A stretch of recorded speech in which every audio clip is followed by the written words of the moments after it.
મિત્રો જય દ્વારકાધીશ। આપણે યુટ્યુબ ચેનलની અંદર આપણે ખીમરાણા પક્ષી ઘર આપણી યુટ્યુબ ચેનલનું નામ છે। એમાં એક ભાઈની કોમેન્ટ આવી હતી કે ભાઈ અમારા નામનું એક પક્ષી ઘર બાંધી દો। તો એના નામનું એક આપણે પક્ષી ઘર બાંધી દીધું અને એક એના નામનું જુઓ આપણે આ ડબલું ભરી દીધું ચણનું અને નવું બાંધીએ દીધું।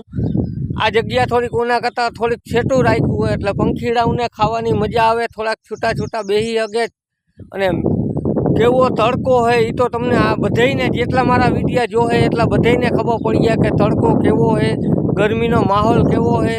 તો અહીંયા આપણે પાણીની સગવડ એના માટે કરી છે, ચણની સગવડ કરી છે અને એના માટે આ ઘરની પણ હવે સગવડ કરતા જાય।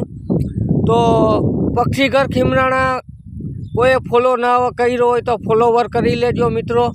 આવી રીતના આપણે સેવા તમે પણ કોમેન્ટ કરજો એટલે અમે તમારા નામનું પક્ષી ઘર બાંધી દઈએ અને ચણના ડબલા અમુક જગ્યાએ રીતના ભરીને આપણે રાખતા જઈએ। તો ખીમરાણા પક્ષી ઘર ખોલવા નમ્ર વિનંતી ને જોવા વિડીયો પૂરેપૂરો નમ્ર વિનંતી। જોશો તો તમને જાણવા જશે કે આ ભાઈ કેવી રીતના અહીંયા સેવા કરે છે, કેવી રીતના બાંધે છે। વિડીયો થોડોક અમારો મોટો હોય પણ જોવા નમ્ર વિનંતી। કોમેન્ટમાં લખી નાખજો જય દ્વારકાધીશ। અને કોઈ પણને પક્ષી ઘર બંધાવવું હોય તો એ પણ વાહે હેઠે ગુજરાતીમાં ટેલી મારી દેજો। જય દ્વારકાધીશ।